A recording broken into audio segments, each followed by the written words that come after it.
This is KC Sports Network, proudly presented by Emprise Bank.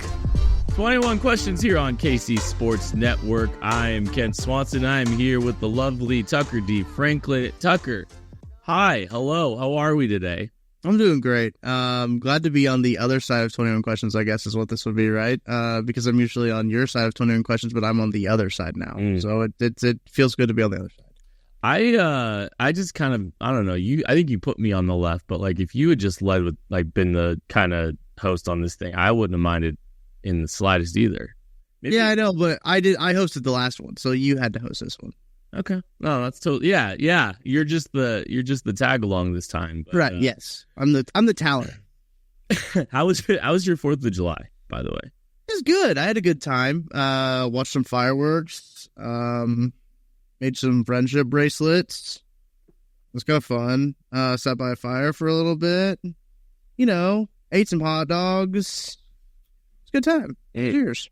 We went out to Eudora, which is where it was my hometown, where I grew up.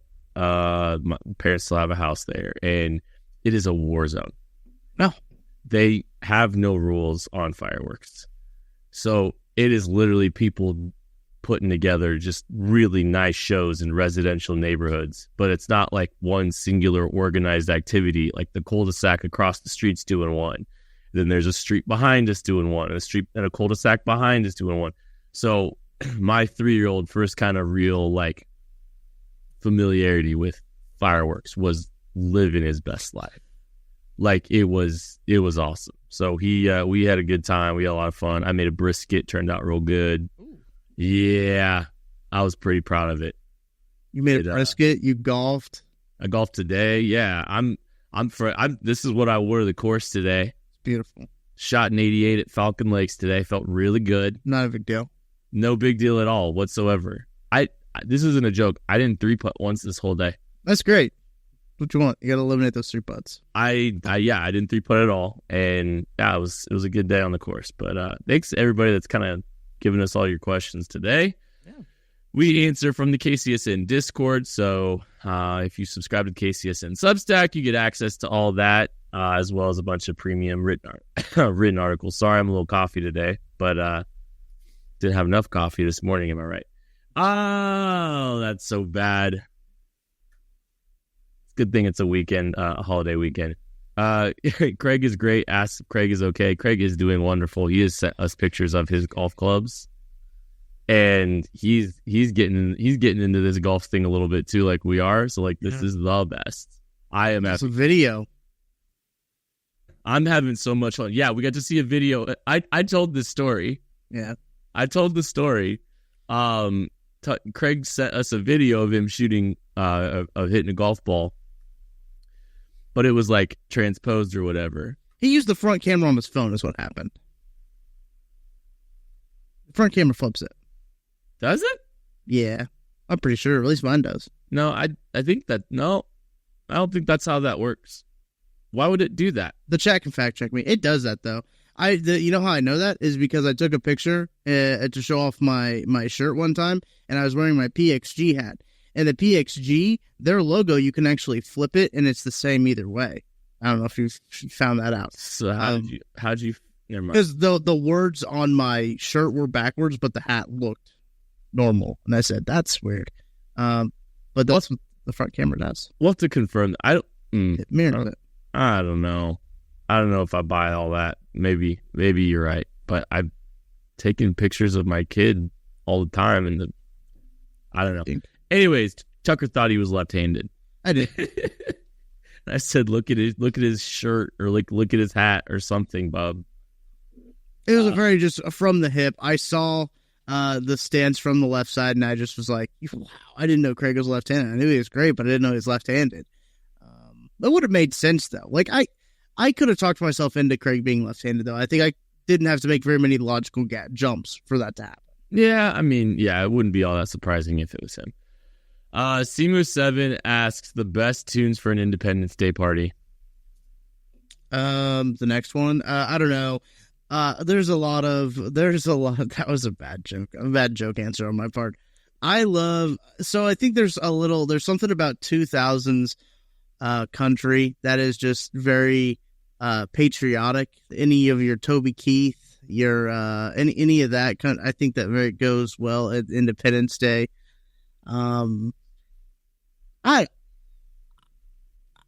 I think that's really it. This is the best Independence Day. Like, I think of like other summer songs, but that's not like Independence Day specifically. I have like a summer playlist I'll listen to. I don't think that's like. I think Independence Day specifically. If I'm on 4th of July, I'm listening to Toby Keith. I'm listening to some early 2000s country, because that just seems more patriotic and American than anything. I'm listening to Post Malone's new country album is what I'm listening to. I am all in, full send. I'm all in, absolute bangers. I'm just playing the summer playlist. So I'm going to get a little yacht rock in there. You know, we're going to get a little 2000s, some 2000s punk in there. It's going to be all kinds of stuff.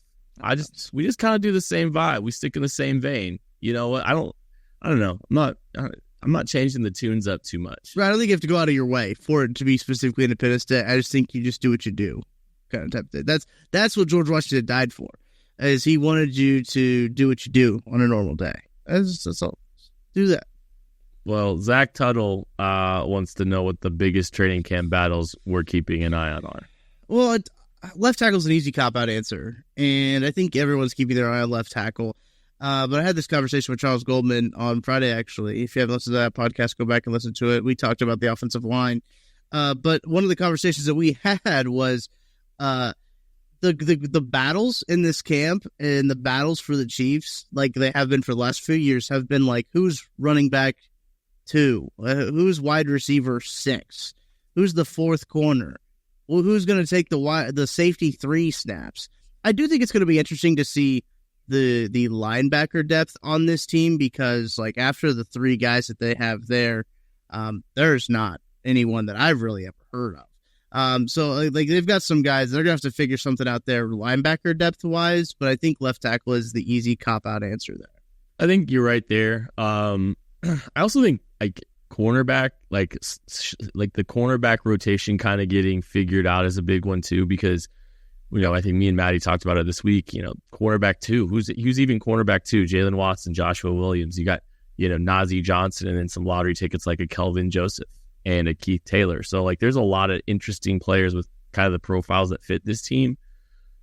I mean, and, Kamal Haddon's in there too. So, I mean, that's a group of, that's an interesting battle right there in and of itself as well. I think those are like the 2 biggest ones, I think, if you're looking at it. So, Elite 87. How are you handling re-signing the 2021 draft class with the other big draft class of 2022, and which guys are getting the short end of the stick? So how are you handling it, Tucker? Yes, it's really interesting. I anticipate Nick Bolton obviously getting the contract extension. I know the Olympic Games guys like to joke about it and everything like that, but truthfully, if it's me, I value keeping Patrick Mahomes upright more than anything. So I think the offensive line would probably be, if I was Brett Veach calling the shots, Creed Humphrey. That Trey Smith number is going to be interesting. I'm going to be really interested to see how that market evolves, because it really blew up this year. I think Creed Humphrey could reset the center market, because it's only like $13.5 million is what the centers are right now. Like, he could get up there. And I also think that you can pay Creed Humphrey and not feel it as much as if you pay like a Trey Smith and pay him what the top contract market money of a guard is. But I would have to think you don't want the offensive line to slip into a state of it where it was. I don't think it will for the Tampa Bay Super Bowl. But I think that for me, it would be reassuring that offensive line. And so you have your cornerstone there with Creed Humphrey. That would actually be the first contract I would give, was Creed Humphrey. And then I'm looking at Trey Smith, see if we get something done there. And then it's probably Nick Bolton in terms of the priorities for me. I'm a little interested. How much would you pay Nick Bolton per year, by the way? The linebacker market itself is crazy. Like, because there's the top guys who have good money, and then there's like a cliff. Then you get to like 10 to 9, and then there's like another cliff. Yeah, I think you pay him double digit. I think I would be okay paying him double digit APY, like 10 or 11. So the reason I ask is, I'm looking at I'm trying to stack and figure that out, right? So, there's a clear top tier. Roquan Smith, 20 million APY. Fred Warner, 19 million APY. Right. Tremaine Edmonds made 18 million APY. That's a lot of money. Now, I know the Bears had a lot of money to throw around. That's what makes it so challenging. Matt Milano, 14 million APY. A little bit, like, obviously an older player. Like, that's a tricky piece of it. Yeah. And then after that, like, that's where Patrick Queen, 13.7 mil APY. I'd try to get in there around that Milano Patrick Queen number. I think I can feel comfortable in that Milano Patrick Queen number. Anything above that, I think it's worth having some arguments and discussions about. But I mean, I'd like to see it. I anticipate it probably comes in somewhere below Tremaine Edmonds, even though I think the body of work for Bolton's probably better than Tremaine Edmonds. Part of it was Tremaine Edmonds was 23 or 24 when he signed his extension, and the Bears had $1 bajillion to spend. So, I think Bolton probably gets in that $14 million range. Mitch Morse was a second round pick for the Kansas City Chiefs. Yeah. At the, one of the better players at his position, and the Chiefs let him walk for, after his rookie deal. They let a 26-year-old center walk. I wonder a little bit if the Chiefs are going to do that again. I just, the only thing is, can you afford to sit out Trey and Creed's contract negotiations with an aging Joe Thuney and question marks at the left tackle spot? Like, if Kingsley Suamataia steps in and plays fantastic this year, then maybe they feel more comfortable. Hey, we've got our bookends. We got Jawan Taylor. We got Kingsley Suamataia, and now we feel more comfortable kind of shuffling things on the interior. But, man, I don't know. I don't know. It's going to be interesting. But I do think the 2022 draft class might wind up warranting more extensions to the point of the 87. And George and Trent, I could see both of those guys getting drafted or getting contract extensions here. Corey Peter wants to know your favorite quality about me besides my hair. Your shirt choices. I'll take it. All right, here's one. Why not take the IMG Academy kids and make them the under-20 team USA football team? Yeah, that'd probably be better. So if people don't know, the under-20 team failed the medal in the tackle football. They lost to Austria, I believe, in the medal game, and also got blown out by Japan. I was 41-20. Yeah, can't be doing that.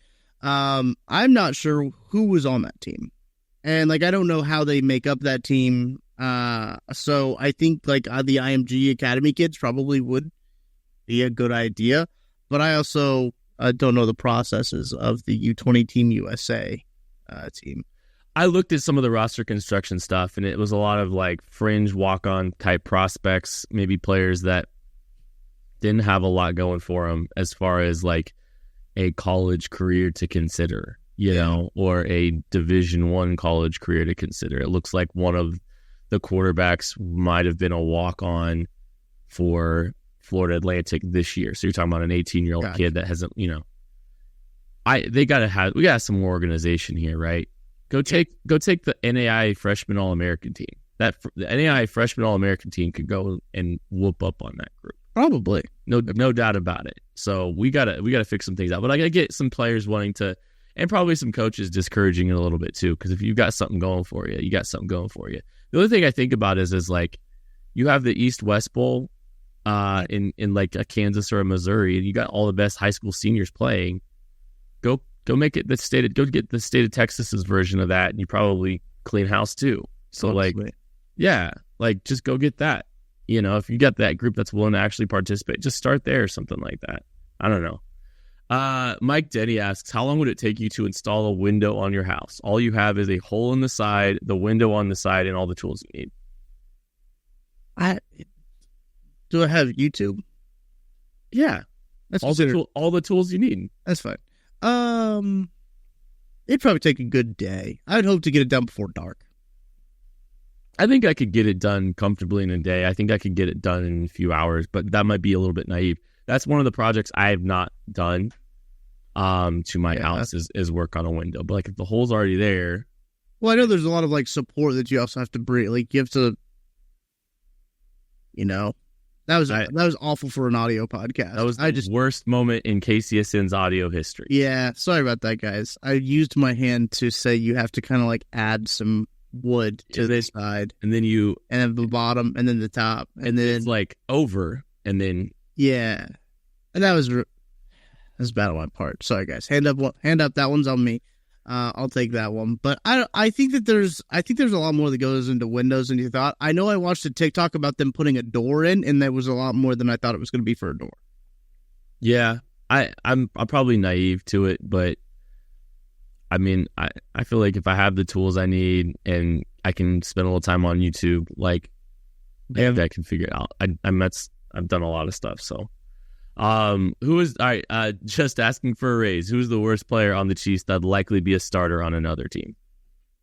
Worst player on the Chiefs that would likely be a starter on another team? That's a good one. Ooh. Wow, that is a really good one. Let's try to think here. I'm not going to say it. Is it Carson Wentz? No, but actually... It's Carson Wentz. But I feel like there's players worse than Carson Wentz on the Chiefs. Sure, that's true. And Carson Wentz, like, maybe he's just more of a bounce back player, right? Like, maybe there's like, some like there's positive reviews right now coming out of camp about like Carson Wentz performance. So maybe that's just knocking on him a little bit. The Kadarius Toney. Maybe, yeah. Probably, like that's not a bad one. I think that's a pretty good one, honestly. He probably starts on a lot of teams, truthfully. What do we like? Yeah, no, I think that's a pretty good one. You might be right. I was also gonna say like maybe like a Wanye. Yeah, no, O-line shortage, there's an O-line shortage there. Maybe a Wanye type player finds his way on a roster. Or on a in a starting lineup. I don't know. It's a good question though. Jack Cochran, special teams starter. I was gonna say Ryan Rickow before he was let go, and Matt Reza was just handed the job. But maybe Rickow was gonna. Yeah, can we not have a punter battle in camp? Is that illegal or something? Like I was kind of looking forward to seeing dueling punts, but I guess not. Yeah, you were gonna. That was why you were going to St. Joe. Yeah, for the punter battle, but they called it before it started. Stop the count. Just let me have something. Casey from KC, what are the most ambitious home projects you have undertaken successfully, and any that have been disastrous? I don't have a house, so this obviously negates me from this. I put Drano down the drain, and that's pretty sick. Hey, you still could have had to do some projects here or there. Like, it's true. I mounted a TV. Yeah, there you go. That's about the only thing I've done around here, I think. Substantially. I built this desk, but that's not really a home project. I mean, but it's worth asking because, like, when we had a duplex, when we first got married, we didn't own the duplex, but I mean, we did a few projects to that house for it. I have done most ambitious home projects. So when we bought our first house, my dad and I took down the popcorn ceiling, which was a giant mess. It wasn't hard; it was just a giant mess. Then we gutted an entire bathroom. My wife wanted these really small tiles, and so we individually laid like tons of tiles in that bathtub. We redid the floors. I've replaced a few toilets. That's probably it. We're talking about doing our basement here. We're talking about trying to do our basement here. So at some point we probably will, but just, it's July. Yeah. Things get a little busy in August and, till April. So there's that. But yeah, no, I'm not and that's why it's like, I'm not like the handiest, guy, but I'm also like I'm capable of doing some stuff. Like I've been able to do and execute some stuff, and like there's some things I feel more comfortable with. I've done a little electrical with a lot of help from Craig and Bearcat. Craig is good at electrical stuff. Craig's good at everything. Yeah, that's true. He's good at a lot of stuff. So I don't know. I've done a fair amount of projects over the course of the last 2 houses we've had. I kind of like doing it, but also like, I mean, finishing the basement would be a very big undertaking for me. We're going to try to do it at some point, I think, though. All right, we're going to take a break, though, and we're going to be back right after this. We appreciate you supporting KC Sports Network by listening to our podcast. You have helped us become the highest-ranked Chiefs podcast network in 2022 and 2023. And don't forget about our daily Substack newsletter, the best written analysis you can find on the Chiefs straight to your inbox every day. kcsn.substack.com. Tucker D. Franklin, I believe you have a read for us here, don't you, sir? Yeah, today's podcast brought to you by Braden's Hope for Childhood Cancer. Look, Kid and I, we golfed out at the Braden's Hope Golf Tournament. Got to hear a lot about what their mission is out there. And did you guys know that 47 children are diagnosed with cancer every single day in the U.S. alone? That's just in the United States. At Braden's Hope for Childhood Cancer, they are working to make a difference in the fight against childhood cancer. Braden's Hope funds cutting-edge research to find cures and safer, more targeted treatments for childhood cancers, but they can't do it alone. Join them and us in the fight against childhood cancer. Your support can bring hope to families and to save lives. Visit BradenHope.org to learn more and get involved. Together, we can make a difference. Great people over there at Braden's Hope. Love to just sit and chat with them and chat with some of the heroes that they had out there at the golf tournament as well. It was a very cool event, and it's a very great cause to be a part of. Absolutely. And relative to the rest of cancer research, childhood cancer has been underfunded. Is underfunded. I think they said 4% of funding is for childhood cancer. So please consider helping any way you can with them. And they're just incredible people over there. Yeah. There's no easy way to transition to this name on the questions after that. But Major Body Odor asks, the last time a team was sold and its selling prices, we were seeing $6 billion for Washington, 4.6 in 2023, $4.7 billion in 2022 for Denver. If Hunt decided to sell the Chiefs now with Mahomes, what is the price, and what is the price post or without Mahomes? I think right now with Mahomes would obviously be the highest that it would be. I think you're probably creeping pretty close to 10 bill, right? 10 bills, I think, would not be an unreasonable expectation for the Hunts to get with the popularity is what the Chiefs are now. You also have to put into perspective as well. The world's largest pop star is dating one of the players. And that also brings up pretty substantial and sizable brand recognition. So you're buying the brand as well as you're buying the team. I don't think it would be out of the question to put a $10 billion price tag on it. I don't think they'd sniff 10 bill, personally. Yeah. So here's why. I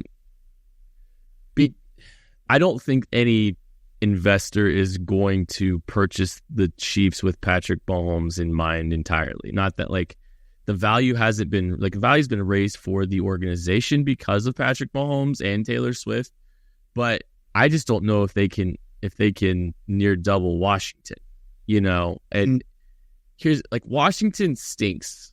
They are an awful organization. They are a terrible football team. They are also in a giant market, and they are in a huge market on the East Coast relative to what the Chiefs are. And that still is so valuable when it comes to trying to, get valuation on a team and how that works. I think it'd be closer to that $6 billion from Washington. There was an estimation that the Chiefs were valued at $4.3 billion in 2023. Wow. This year, add a little bit of, you can add a little bit of a Mahomes effect. Don't get me wrong. You call it $6 billion, 6.5. I'll hear it. But I don't know if they can get to 10. I think Jerry World's getting to 10 right now. So there's that. I don't know anything about business, so I mean that tracks. That whole answer that I had kind of tracks. I love it. I love it. Honestly, just I'm gonna negotiate some prices with you on some stuff here in the There you go. That's what you should do. Mm-hmm. Maddie asks, in a 12 by 12 enclosed empty room, how many snow crab can you defeat before being overrun? See, snow crabs, they have a hard shell, right? I believe so. I'm Googling it. They do. Snow crabs right now. Those are big suckers. I don't know if you've seen a snow crab recently. It's a big dog. That is a big dog. You could probably stomp on a couple of them, right? That's probably your best mode of like defeating them is stomping. But when you get past you can get overrun with them pretty quick. I would say I could. What's the question technically saying? Empty room, how many snow crab can you defeat before being overrun? Okay, so now if he's just sitting them one at a time, I think that I could probably be fine. Like if it's just boom, defeat, boom, defeat, boom, defeat, right? Not necessarily like all swarming you a herd at a time. I think that I could last for a pretty long time. Now, if they're all coming at me at like a herd, I think that's a different story. I only got 2 feet, and you can't really stomp all that much. The pinchers, that'll hurt. So I'm going to say I can defeat 10 before I get overrun. The only thing, you get one snow crab biting your ankle, and that's the true. whole game just changes. And so it's like, how many can you kind of defeat before one of them gets you? You got to be on the offensive, I think, the whole time. I think if it's kind of one of those things where they're devoted to getting you, if it's just like they're there, they're probably more scared of you than you are them kind of thing. But like if they're trying, you're in trouble. You're in trouble. And I don't think it's very many. I think it's like 30 snow crabs, and you're in bad shape. Yeah. Arrow asks, how many beers were consumed this 4th of July, and what was the drink of choice? I was drinking Coors Light. Goes down easy, great for a hot day. Love it when the mountains are blue. I'm not necessarily a fan of like keeping track. I think it's a good day when you don't know how much you drank. And yesterday was one of those days where I wasn't sure how many beers I had. But I think it gets a little hard for me. I know sometimes people keep like pop tabs in their pocket. I don't do that. I just kind of let the good vibes roll, let it take me. Don't worry about counting. But Coors Light is what I had. Look, Brett Coleman, I don't know if you saw this. I don't know if you saw this, kid. About Brett Coleman's tweet. I saw it. Awful take from Brett Coleman. I like him, and I know a lot of people listening to this podcast probably don't like him. Brett is one of my good friends. But he said Mexican lagers for Independence Day? What an idiot. Also, I think I said that my favorite beer on the 4th of July was the next one. Banger tweet from me. But I do think that, like, you gotta just go with a light beer. Like, if you're drinking Busch Light, Bud Light, Coors Light, Keystone Light, any of the lights, I think you're set. I think that's a good beer choice that's what the founding fathers would have wanted you to drink on 4th of July. But, yeah, I didn't count how many beers I had last night. Yesterday. I only had LaCroix yesterday, and I had like 6 LaCroix. So that's all I had. I didn't drink anything yesterday. So we're on the course today. Wow. Yeah. But I'm going to the pool later, so that could change. Yeah, that'll change. That might change. Kyle C., 4th of July celebrations kind of get overrated as you get older. Agree or disagree? No, I disagree with that. I think the only thing that gets overrated is spending your own money on fireworks. 100%. Yes. I watched my kids have the time of their lives watching everyone else blow up their money. Amazing. So much fun. Had a great time.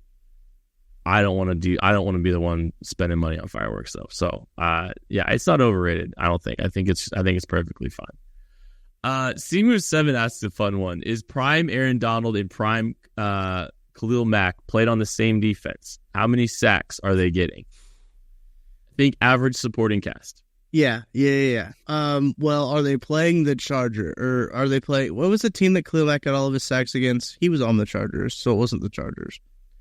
It might have been the Chargers early in his career because he was a Raider to start it. Right, but last year he got like 8.5 of his 15 sacks he had against one team. It might have been the Broncos, I want to say.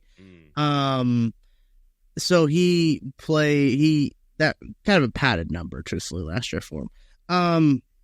Wow, that would be a dynamic defense. That defensive line. I probably think Matt gets more, truthfully, just out of where he is in the position, but I don't know.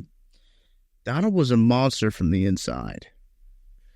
All right, so the career high sacks for Aaron Donald's 20.5. Jesus. Holy cow. The career sack for Khalil Mack is 17 last year. I think I would say Aaron Donald's career sack number of 20.5 plus Khalil Mack's 2015 output was 15. So I'm going to say 30.5 sacks between the two is the number for me. Does that team set the sack record? Yeah. If you've got a guy putting 20 and a guy putting 15, yes. I don't know what the sack record is, though, so I don't know why I asked that question. I think it would be 72. Who did that? The Bears. 85? 84. We're talking about the wrong Bears team this whole time. The Chiefs defense was there. No, I don't know. Maybe. I mean, that's a good head start getting two guys to do that. So it was the Raiders, by the way, as what Khalil Mack had 8 sacks against the Raiders. That's dirty. Arrow, the wide receiver enjoyer. Is there any reason to think Truman Jones can make the roster, and what would be his path? Boy, I will tell you this: I haven't thought about Truman Jones a whole lot. But I do think that it is realistic that he can make this roster, because when you look at the defensive end room and just the defensive ends as a total on this roster, the depth isn't necessarily there. I think the way that he would make this roster would be depth way. But I do think that we like what we saw from him in the East West Shrine Bowl. We thought that he was a good athlete. Getting him on the Chiefs was obviously really exciting for us. But I think that his path would be really in terms of just the depth of that defensive end. So I think the path to him making it isn't that hard. I actually had him making the roster on my 53-man prediction at the beginning of June. And it's built around the availability of Charles Omenihu. So if Charles Omenihu is unavailable to start the season, I think Truman Jones might be the 5th best defensive end. Karlaftis, Dana, Omenihu, Felix Anudike-Uzomah, Malik Herring,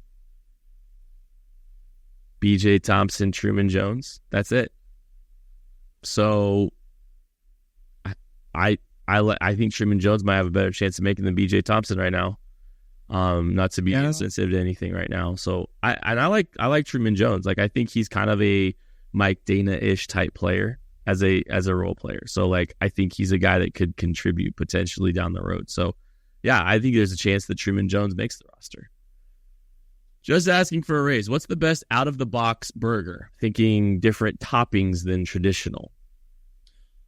Let me tell you about this place that I went in Orlando, Florida. It was in the Universal lot, and I cannot remember the name of it, but it was a place basically where they took sushi and burgers and put them together.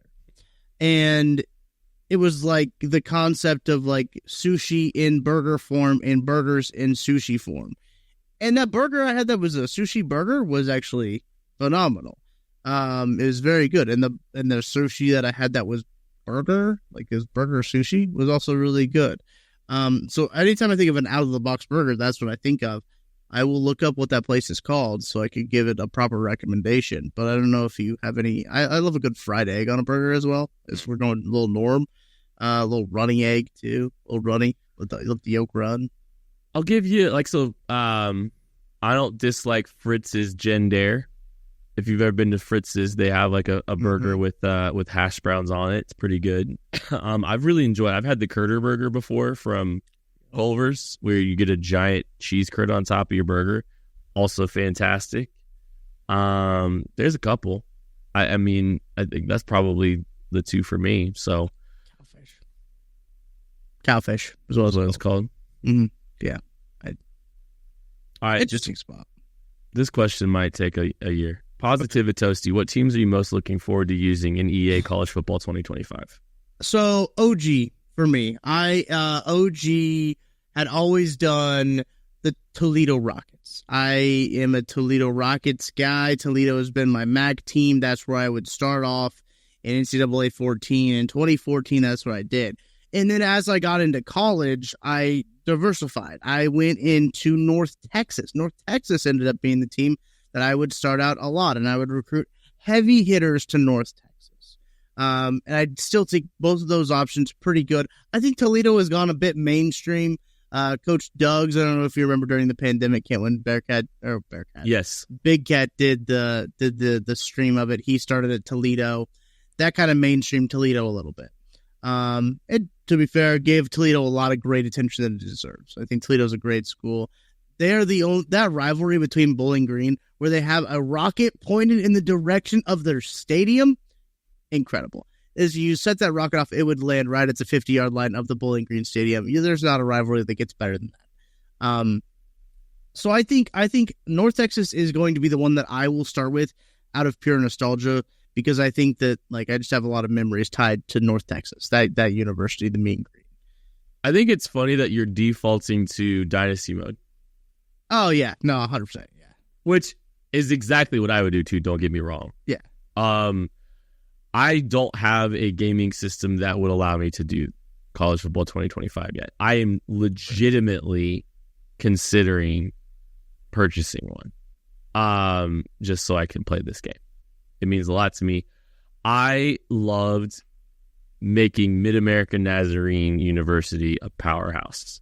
Yeah. I used to do the creative team. I don't know if the creative team is going to be a thing. It is. That's all that matters. Yeah. So I would create Mid-American Nazarene. I'd start them from the bottom. I'd work their way up. I used to get a lot of really, really fast players to play on the edge, play as my edge rushers. So I'd, try to, be a speed rush team. But yeah, I'd have Mid-American Nazarene. It'd be fun to play with Kansas. It'd be fun to play with Kansas this year because they're going to be good, and they're going to be a fun video game team because Jalen Daniels will be for sure healthy in that game and all that kind of stuff. So that'll be a fun one. Arizona could be a really fun one too, honestly. I think that Kansas is a top 25 rating team in there. They are. So is Arizona. Zona could be fun too. Zona's offense was... Colorado's the most overrated thing in the history of anything ever. They're not absurd. They're 11th in the They picked 11th in the conference, and people are right. They're a mess. They're a hot mess. I don't. And two high schoolers. I just don't understand what we're doing here. They are not a good football team. They were a bad football team last year, and they might have got a little bit better, but probably not all that much. It's the most ridiculous thing that they're a top 20 football program. That is Missouri was not, by the way. For them to have Colorado there and Missouri not in there, when Missouri is ranked, I believe, 8th or 7th or 8th in the AP poll. Wait, Missouri's not a top 25 program on college football? No. Wow. Hey. How? That's a great question. They were top 25 offense. They're worried about defense. Yes. I believe that they were a top 10 offense even. But they were not ranked or not in the top 25 of their defensive rankings, and the overall rankings, Missouri was not on there. So they just don't think they're going to be able to play. I mean, they did lose a lot on defense. They did. They also got a few transfers that should be pretty good. But, I mean, they're using the same logic as they used for Colorado, as they got a few transfers that should be good. Yeah, I'm surprised by that. Everywhere. I would say they're gonna be really highly regarded in yeah, okay. I mean, they could finish. Missouri could realistically finish third in the SEC. if everything breaks well for him. Yeah. Interesting. Good offense. Good. Yeah. Good offense. Yeah. I mean, Good offense. All Brady Cook. It's all on Brady Cook. it will be. Yeah. Okay. Well. Corinder, let's pretend the Chiefs don't three-peat. Which team would you want to win the Super Bowl besides the Chiefs? I got a good one. Houston Texans. Interesting. I don't think I'd want any of the. I don't think I'd any one of the. No, any which team? Doesn't have to be the AFC. I don't think I'd want any of the good quarterbacks to win one.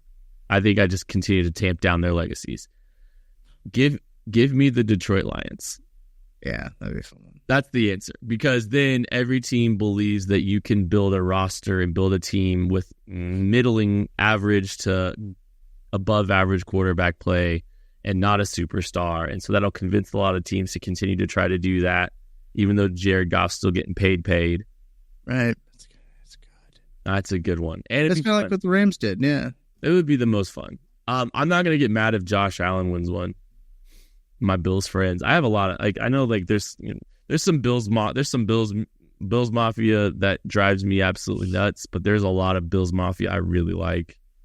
And I love the Cover One guys over there, so I'd love for them to have that, and the windfall of a Super Bowl is always fun for a media team too. So a media company, so that'd be really cool for him. So Not the Niners. Not the Niners. I don't want to see the Niners on it. I don't want Shanahan now. No. Detroit, Buffalo, not Cincy. No. I mean, there's not very many legitimate contenders either. So I think I'd be okay with you. If Houston won it, I'd be like, and they didn't beat the Chiefs. Houston won it. I could probably live with it, but it's not my favorite one. Yeah. I think it's something of not the Cowboys. Real quick, Duncan England, eat, give out, throw away. Beef, chicken, pork. Eat, give out, throw away, beef, chicken. I'm a big beef guy. I do love me some red meat. So I'm probably eating beef. Probably giving away chicken. Throw out pork. I'm lockstep. Yeah, I think so. I think that's how we do it. I'm not hating on the pork either. No. That's the order. That's the hierarchy. Gotta do with what you gotta do. Yeah. That is it for 21 questions, though. Thank you all so much for asking wonderful questions. Thank you for Tucker D. Franklin for answering these questions wonderfully. We love you. We appreciate you. We'll catch you later.